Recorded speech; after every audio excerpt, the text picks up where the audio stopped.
Bismillahirrahmanirrahim. Assalamualaikum warahmatullahi wabarakatuh. Alhamdulillahirabbil alamin wassalatu wassalamu ala sayyidina Muhammadin wa ala alihi wa ashabihi ajma'in amma ba'du. Alhamdulillah, pada kesempatan kali ini kita masih bisa melanjutkan kuliah kita. Pada kesempatan kali ini saya ingin menjelaskan beberapa hal yang kemarin belum Anda pahami barangkali, yaitu mengenal bentuk-bentuk kias ya. Nah, nanti bentuk-bentuk kias itu kan kemarin sudah kita pelajari beberapa rumus ya, tetapi tidak semua rumus itu bisa digunakan. Nah, dalam kias ini nanti kita harus mengenal istilah-istilah yang utama ya. Istilah-istilah yang utama yaitu muqaddimah. Muqaddimah itu apa? Muqaddimah itu premis ya, premis. Nah, nanti di dalam premis itu ada premis mayor dan premis minor ya. Di dalam kias itu nanti menggunakan premis, ada premisnya ya, premis minor, kemudian premis mayor, dan kemudian konklusi atau natijah. Kalau dalam bahasa Arab, premis itu disebut muqaddimah ya. Maka minor itu sugro. Muqaddimah sugro sama dengan premis minor. Muqaddimah kubro sama dengan premis mayor.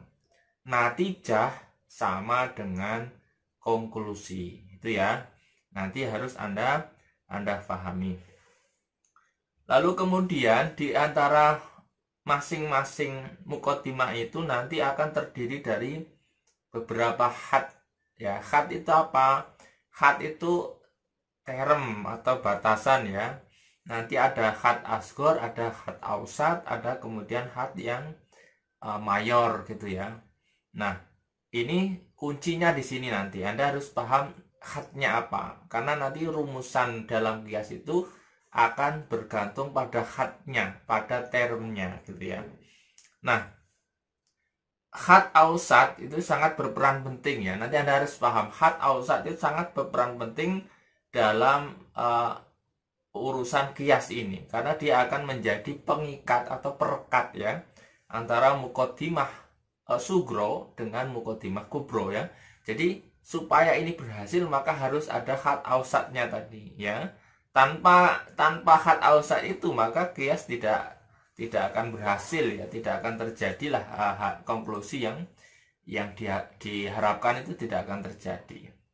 Nah, yang perlu dipahami terlebih dahulu adalah istilah yang dimaksud di dalam kias ini. Nanti ada istilah syakel atau bentuk ya, bentuk-bentuk kias. Nah, bentuk kias itu nanti akan beberapa bentuk ya. Maka kita akan kenali dulu bentuknya. Untuk mengenal bentuk-bentuk kias kita perlu melihat dalam peletakan khat ausatnya. Khat ausat ya, khat ausatnya harus Anda ketahui supaya Anda tahu ini bentuk kias yang bagaimana. Nah, setelah ketahuan bentuk kiasnya, maka Anda bisa nanti pembagian. Dengan demikian, rumus bentuk-bentuk kias ya, maka ditentukan oleh khat ausatnya. Dan ketika kita melihat kias dari rumusan bentuk-bentuk khat ausatnya atau peletakan khat ausatnya, maka nanti kita akan menemukan beberapa rumusan sebagaimana berikut. Yang pertama, ada kalanya khat ausat ini menjadi mahmul atau menjadi predikat ya. Mahmul atau predikat ya. Ada kalanya khat ausat ini menjadi predikat di muqaddimah sugro. Di muqaddimah sugro dia menjadi predikat, atau di premis minor dia menjadi predikat, dan menjadi maudhu, menjadi subjek di dalam muqaddimah kubro. Jadi nanti Anda lihat ya, di muqaddimah sugro dia menjadi mahmul, menjadi predikat, di muqaddimah kubro menjadi maudhu, menjadi subjek. Maka ini adalah bentuk yang pertama ya, bentuk yang pertama. Yang kedua ada kalanya khat ausat ini menjadi mahmul di muqaddimah sugro. Di muqaddimah sugro dia jadi mahmul atau jadi predikat, dan menjadi predikat pula di mukodimah kubronya. Jadi di dua mukodimahnya itu sama-sama menjadi predikat posisinya. Ini sisi kedua. Nanti kita akan sampaikan rumusnya ya, baik yang bentuk yang pertama ataupun yang bentuk yang kedua. Lalu yang ketiga ada kalanya dia menjadi maudhu, menjadi subjek di mukodimah yang sugro, dan sekaligus menjadi maudhu di mukodimah yang kubro. Dua-duanya di dalam dua mukodimah dia posisinya menjadi maudhu atau menjadi subjek. Lalu kemudian yang keempat itu ada kalanya dia menjadi maudhu dari mukodimah sugro dan menjadi mahmul di mukodimah kubro. Menjadi mahmul di mukodimah kubro. Nah, dari ini nanti akan ketahuan ya, kita mau menggunakan konsep kias yang mana. Nah, dari itu ya, kemudian lalu kita tadi ada 4 macam model kias ya. Dari 4 macam itu berdasarkan peletakan had ausatnya. Nah, had ausatnya apa? Nah, contohnya misalkan Anda supaya mudah dalam memahami, misalkan contoh di dalam kalimat ini, misalkan kullu khamrin muskirun. Ini bahasa Arabnya. Bahasa Indonesianya setiap khamr itu memabukkan, misalkan gitu ya. Lalu kemudian mukodimah kubronya kullu muskirin haramun. Bahasa Indonesianya setiap yang memabukkan itu haram, gitu ya. Lalu natijahnya kullu khamrin muskirun, segala setiap khamr itu kullu khamrin haramun ya, setiap khamr itu haram. Nah, dari contoh yang ada ini had ausatnya adalah kata muskir. Kata muskir ini namanya had ausat ya, had ausat ya, karena dialah yang terulang dalam dua mukodimah. Yang terulang dalam dua mukodimah ini dia, maka ini disebut had ausat. Lihat posisinya di mukodimah sugro, dia menjadi apa? Menjadi mahmul ya, menjadi predikat gitu ya. Lalu kemudian dia menjadi maudhu di mukodimah kubro ya. Jadi kullu muskirin, nah kullu muskirin, muskir di sini itu posisinya sebagai maudhu, dan haram misalkan itu menjadi mahmul. Kalau yang pertama kullu khamrin, khamrinnya menjadi maudhu, muskirnya menjadi mahmul ya. Jadi dari konsep ini maka sudah ketahuan bahwa konsep yang digunakan dalam kias yang ada ini adalah konsep bahwa had ausat yang di mukodimah sugro menjadi mahmul, dan mukodimah kubro dia menjadi maudhu, itu ya. Kemudian itu contoh yang contoh yang pertama. Kemudian ada contoh yang model kedua. Model kedua yaitu apa? Nanti ada yang sama-sama menjadi mahmul tadi ya, sama-sama menjadi mahmul baik di dalam mukodimah sugro maupun di mukodimah kubro. Apa contohnya? Contohnya misalkan begini, ada kata kullu mustahidin kullu mustahidin najihun. Setiap orang yang bersungguh-sungguh itu sukses. Kullu mustahidin najih. Setiap orang yang bersungguh-sungguh itu sukses. Ini mukodimah sugro. Lalu di mukodimah kubro yaitu apa? Lakas lana najihun. Tidak ada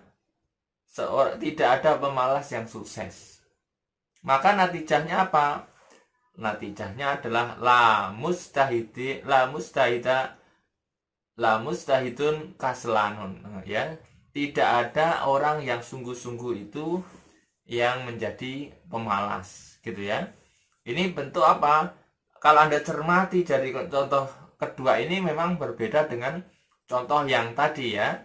Beda. Kenapa? Karena yang di contoh kedua ini adalah had ausatnya adalah kata najih. Najih ini khat ausat najih. Orang yang sukses ini khat ausat, dan khat ausatnya itu posisinya di muqaddimah sugro maupun di muqaddimah kubro, dia sama-sama menjadi mahmul, menjadi predikat dari kalimat tersebut ya.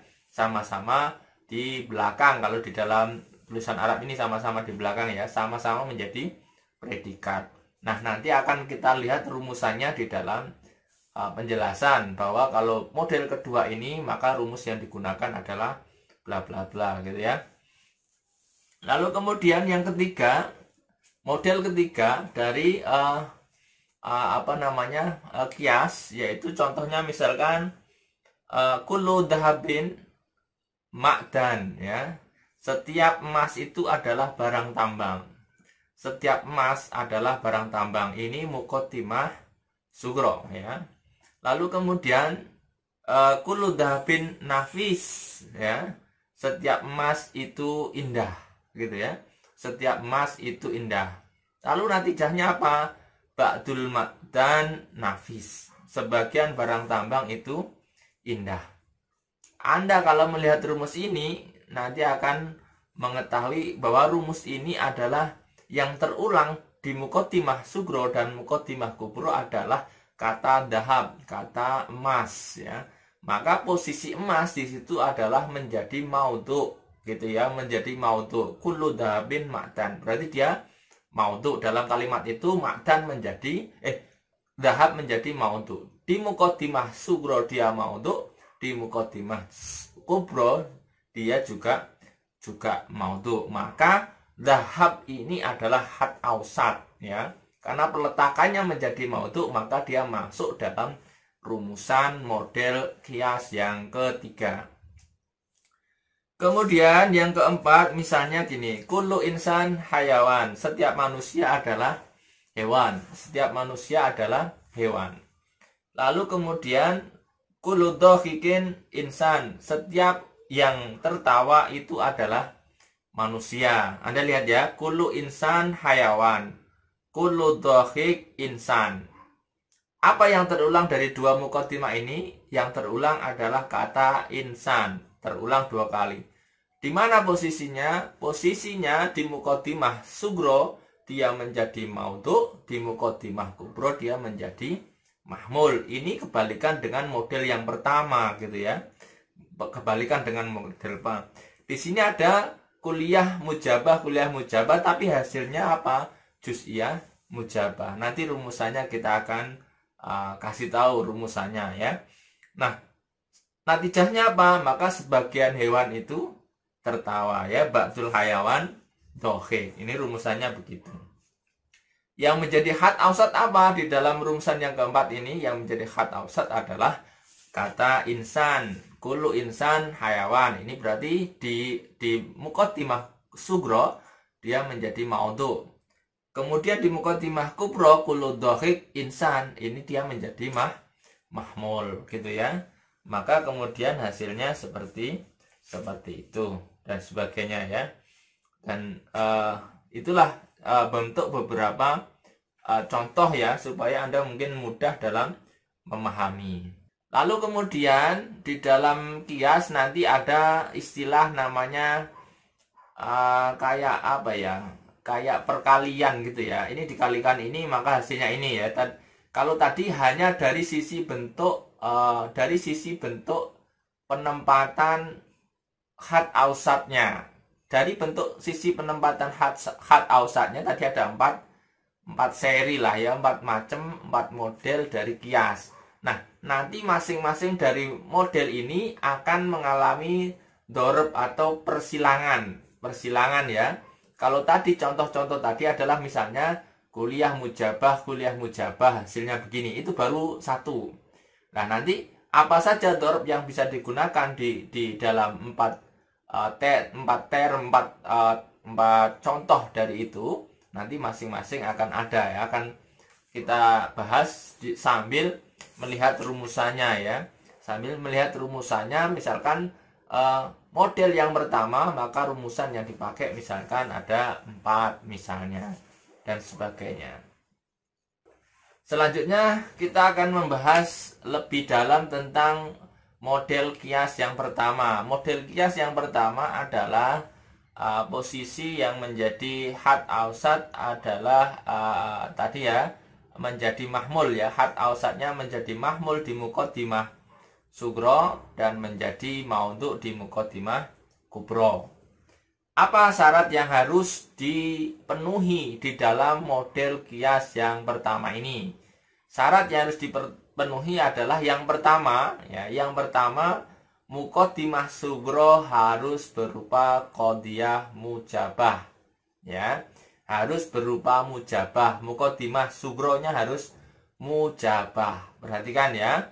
Syaratnya di model yang pertama, syaratnya adalah muqaddimah kubro harus mujabah. Muqaddimah sugro, maaf. Di muqaddimah sugro harus mujabah. Syarat yang pertama. Syarat yang kedua, muqaddimah kubro harus berupa qadiyah kulliyah, ya, harus proposisi universal. Harus itu. Yang kedua harus universal, harus kuliah. Dan proposisi yang pertama harus positif, ya. Pertama harus positif, yang kedua harus kuliah, ya, gitu ya. Positif dan kuliah. Tapi kalau Anda positif COVID, jangan kuliah, itu ya. Ya, jadi ingat-ingat, model yang pertama harus positif, yang kedua harus kuliah. Nah, maksudnya muqaddimah sugronya harus positif, muqaddimah kubronya harus kuliah. Contohnya apa? Contohnya tadi ya, contohnya ya kullu khamrin muskirun wa kullu muskirin haramun. Misalkan gitu ya. Maka kullu khamr muskirin. Misalkan gitu ya contohnya ya. Kemudian misalkan ba'dul hayawan laisa insanan. Ya, lihat. Ba'dul hayawan laisa insanan. Sebagian hewan bukan manusia, ya. Lalu kemudian muqaddimah kubronya kullu insan mutanafisun, ya, mutanafas. Ya, setiap manusia itu bernafas. Maka yang menjadi had ausat di sini kata insan, karena di muqaddimah sugro dia menjadi mahmul, di muqaddimah kubro dia menjadi maudhu, gitu ya. Maka hasilnya adalah ba'dul hayawan laisa mutanafisan. Sebagian hewan itu tidak bernafas, gitu ya. Nah, contoh ini adalah contoh yang tidak bisa diterima. Karena apa? Karena di muqaddimah sugronya dalam kondisi negatif. Padahal syaratnya harus positif. Maka hasilnya apa? Hasilnya nggak masuk akal karena dia nggak memenuhi syarat tadi. Syarat yang pertama adalah positif, syarat muqaddimah yang kedua adalah kuliah. Di sini posisinya muqaddimah sugronya negatif yang pertama, kemudian muqaddimah kubronya sudah benar kuliah, tetapi karena syarat tidak terpenuhi maka hasilnya tidak diterima. Nah, contoh yang benar di dalam model yang pertama yaitu begini. Ba'dul hayawan insan. Ba'dul hayawan insan. Sebagian hewan itu adalah manusia. Lihat ya, ini sudah mujabah. Kullu insan mutanafis. Mutanafasun. Ya, mutanafis. Ya.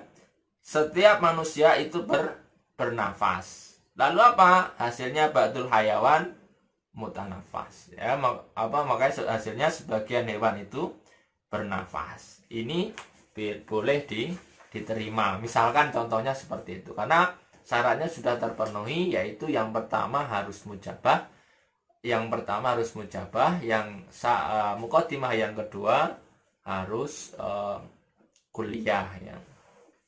Syarat yang kedua tadi ya, menetapkan bahwa muqaddimah kubro harus terangkai dari proposisi universal, ya. Kalau Anda rubah dengan yang tidak universal, ya maka itu tidak akan menghasilkan contoh yang benar, gitu ya. Contoh yang benar, maka rumus yang bisa digunakan di dalam model yang pertama ini hanya 4 ya, yaitu kuliah mujabah, lalu muqaddimah sugro kuliah mujabah, hasilnya kuliah mujabah, kuliah mujabah, kuliah salibah, hasilnya kuliah salibah, kemudian juz'iyah mujabah, kuliah mujabah, hasilnya juz'iyah mujabah, dan juz'iyah mujabah kuliah salibah, hasilnya juz'iyah salibah. Ini model yang pertama.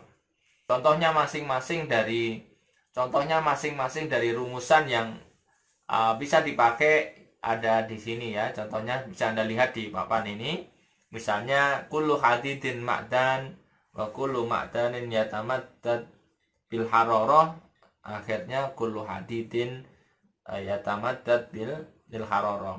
Setiap besi adalah barang tambang dan setiap barang tambang itu memuai ketika panas. Maka setiap besi memuai ketika panas. Ini rumusan dari kuliah mujabah, dan hasilnya kuliah mujabah.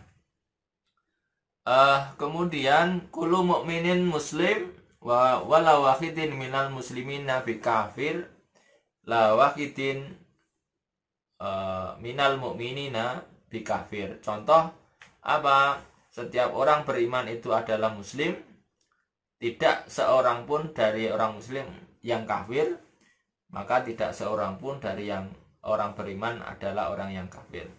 Nah, ini contoh dari kuliah mujabah, lalu kemudian kuliah salibah, dan hasilnya kuliah salibah ya, kuliah salibah. Kemudian yang ketiga, ba'du sa'ilin fuqara, sebagian orang yang meminta-minta adalah orang fakir. Wa kullu fakirin yastahiqu shadaqah, dan setiap orang fakir itu berhak mendapatkan sedekah. Maka apa hasilnya? Ba'du sa'ilin yastahiqu shadaqah, sebagian peminta-minta itu berhak menerima sedekah. Ini rumusan dari juz'iyah mujabah, kemudian kuliah mujabah, dan hasilnya juz'iyah mujabah ya. Kemudian yang keempat, ba'du sa'ilin agniya, sebagian orang yang minta-minta itu orang kaya. Wala ghaniyin yastahiqu shadaqah, dan tidak ada orang kaya yang berhak menerima sedekah. Maka apa? Ba'du sa'ilin la yastahiqu as-shadaqah, sebagian orang kaya tidak berhak menerima sedekah. Misalkan gitu ya. Itu dari rumusan juz'iyah mujabah dan kuliah salibah. Maka hasilnya juz'iyah salibah ya, juz'iyah salibah. Itu dari model yang pertama. Lalu model yang kedua tadi adalah posisinya sama-sama menjadi mahmul ya. Had awsat ya, sebagai mahmul sebagai mahmul ya. Model yang kedua adalah di mana posisi had awsat ini sama-sama menjadi mahmul, baik di muqaddimah sugro maupun di muqaddimah kubro. Apa syaratnya? Syaratnya adalah yang pertama, salah satu dari dua muqaddimah harus ada yang negatif. Salah satunya harus ada yang negatif ya. Jika muqaddimah yang pertama positif, maka muqaddimah kedua harus negatif. Misalnya ini ya. Ini contohnya. Pokoknya bolak-balik ya begitu. Pokoknya salah satu harus negatif.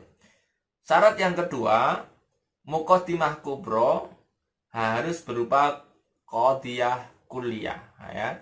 Yang kedua harus qadiyah kuliah ya, harus positif ya, harus universal gitu ya, baik positif maupun negatif ya. Ini sama ya, yang kedua ini hampir sama-sama harus qadiyah kuliah gitu. Tapi yang syarat yang pertama tadi harus ada perlawanan ya. Kalau satunya negatif, satu harus positif.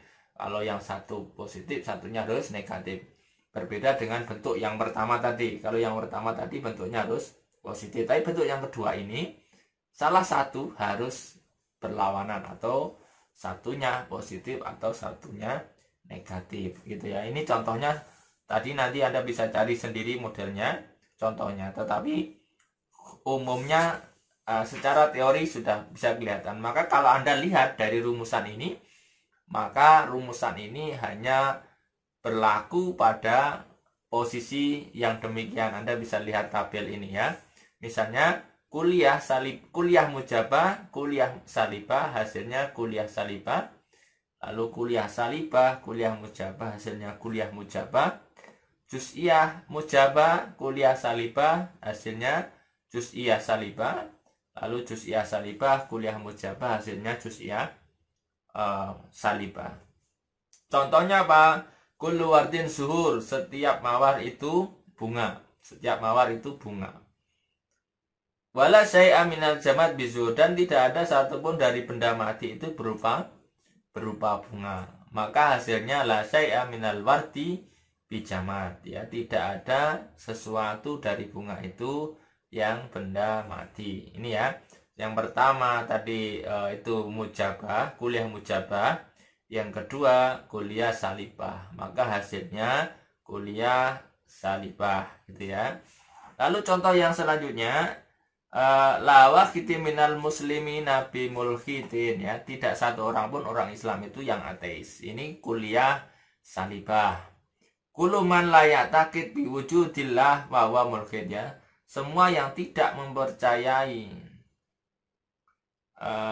dengan adanya Allah, maka dia ateis. Maka hasilnya apa?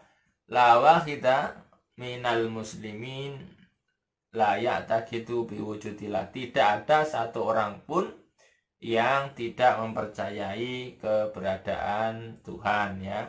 Ini adalah bentuk dari apa? Universal negatif, ya. Kuliah salibah dan kuliah mujabah dengan natijah kuliah salibah, ya. Kuluman, ya, berarti apa? Setiap orang, ya, setiap orang. Kalau Anda lihat di sini yang menjadi mahmul apa? Mulhid, ya, mulhid, ya, sama-sama menjadi mahmul. Itu contoh yang rumus kedua. Rumus yang ketiga, ba'dul ma'dan dahab, sebagian barang tambang itu emas. La syai'a minal fiddah bidhab, tidak ada satupun dari perak itu berupa emas. Maka apa? Maka ba'dul ma'dan laisa bidhah, sebagian barang tambang bukan perak gitu ya. Bukan perak. Itu rumus juz'iyah mujabah, kemudian kuliah salibah, hasilnya juz'iyah salibah, ya. Juz'iyah salibah, betul ya. Kemudian yang keempat, badul mutazawijin laisu su'ada, sebagian orang yang menikah itu tidak bahagia. Kullu ta'iin sa'id, setiap orang yang taat itu bahagia. Di sini yang menjadi had ausat adalah kata bahagia, ya, sama-sama menjadi mahmul, ya. Sama-sama menjadi mahmul, ya. Maka hasilnya apa? Sebagian orang yang menikah tidak taat. Sebagian orang yang menikah tidak taat. Ba'dul mutazawijin laisu ta'iin, gitu ya. Dan sebagainya. Hasilnya begitu. Nanti Anda bisa cari rumusannya. Contoh yang lain. Kemudian bentuk kias yang ketiga, yaitu bentuk kias yang apa? Yang sama-sama menjadi maudhu, ya, di dalam muqaddimah sugro maupun muqaddimah kubro, ya, sama-sama menjadi maudhu. Syaratnya premis minornya harus positif. Ini kayak yang pertama, ya. Premis minor muqaddimah sugronya harus positif, ya, harus rangkai dari mujabah. Dan yang kedua, muqaddimah kubronya, syarat yang kedua, salah satu dari muqaddimah harus ada yang universal. Ini perbedaannya, ya. Muqaddimah kubro harus positif. Yang kedua, salah satu muqaddimah harus universal. Jadi kalau muqaddimah kubronya juz'iyah, ya, sugronya harus kuliah, gitu ya. Maka apa? Contohnya nanti rumusnya ya harus kuliah kuliah dan juz'iyah. Syaratnya harus kuliah dan juz'iyah. Salah satunya harus kuliah dan juz'iyah ya. Salah satu dari dua muqaddimah harus ada yang universal gitu ya, harus ada yang kuliah. Nanti maka ketemunya apa ya, kuliah mujabah, kuliah mujabah, kuliah mujabah, kuliah salibah. Dua-duanya kuliah boleh nggak? Boleh, dua-duanya kuliah gitu ya. Dua-duanya kuliah boleh, tetapi nggak boleh dua-duanya juz'iyah. Kalau ada juz'iyah maka salah satunya harus kuliah gitu ya. Contohnya apa? Kullu insan jisim ya, setiap manusia adalah jisim. Lalu kullu insan nam, setiap insan tumbuh. Maka ba'dul jism, sebagian jisim itu tumbuh gitu ya. Itu contoh yang model kuliah mujabah, hasilnya juz'iyah mujabah dan sebagainya ya. Nanti Anda rumuskan sendiri ini, yang penting sudah ketemu modelnya. Kemudian model yang keempat adalah yang sama-sama tadi apa? Sama-sama sebagai apa tadi? Yang keempat adalah kebalikan dari yang pertama ya. Kias yang pertama khat ausatnya menjadi mahmul dalam premis minor dan menjadi maudhu di premis mayor. Maka yang bentuk keempat ini adalah kebalikannya, khat ausat menjadi maudhu di premis minor dan menjadi mahmul di premis mayor. Dengan syarat 3 ya. Yang pertama syaratnya, apabila muqaddimah kubronya mujabah, maka muqaddimah sugronya harus kuliah ya. Kalau yang pertama muqaddimah kubronya mujabah, maka yang ini harus kuliah. Muqaddimah sugronya harus kuliah ya. Kemudian yang kedua syaratnya, apabila muqaddimah sugronya mujabah, maka konklusinya harus juz'iyah. Kalau muqaddimahnya sugro mujabah, maka natijahnya harus juz'iyah ya, dan sebagainya. Yang ketiga, apabila salah satu dari kedua premis itu negatif atau salibah, maka premis mayornya harus universal. Nah, gitu ya. Kenapa demikian? Karena ketika itu konklusi atau natijahnya sudah pasti negatif. Karena konklusi negatif, maka sudah pasti mahmulnya mustaghrib, itu alasannya. Nah, rumusannya yang bisa digunakan apa dalam model keempat? Rumusannya yaitu kuliah mujabah, hasilnya kuliah mujabah. Kuliah mujabah, kuliah salibah, hasilnya kuliah salibah. Kuliah mujabah, juz'iyah mujabah, hasilnya juz'iyah mujabah. Kemudian kuliah salibah, kuliah mujabah, hasilnya kuliah mujabah. Juz'iyah mujabah, kuliah salibah, hasilnya juz'iyah salibah. Apa contohnya? Kullu insan hayawan, setiap manusia adalah hewan. Dan setiap kullu natiqin insan, setiap orang yang berpikir adalah manusia. Maka natijahnya sebagian hewan, ba'dul hayawan natik ya. Di sini kulun lalu kemudian kias yang terakhir dari muqaddimah sugro kuliah mujabah. Oke ya, jadi di dalam metode yang keempat ini rumusnya adalah kuliah mujabah, hasilnya juz'iyah ya, juz'iyah mujabah. Kuliah mujabah, kuliah salibah juga hasilnya juz'iyah salibah gitu ya, juz'iyah salibah. Nanti Anda bisa rubah ya, bisa di rumus ini kayaknya ada salah tulis mungkin, karena di syaratnya harus kalau salah satunya ini harus juz'iyah. Baik, itu saja. Semoga Anda terbantu dengan penjelasan ini. Saya yakin Anda nanti bisa mengembangkan contoh-contoh. Anda bisa beli buku dan baca-baca yang lebih dalam. Terima kasih. Kurang lebihnya mohon maaf. Walafu minkum. Billahi taufiq wal hidayah. Assalamualaikum warahmatullahi wabarakatuh.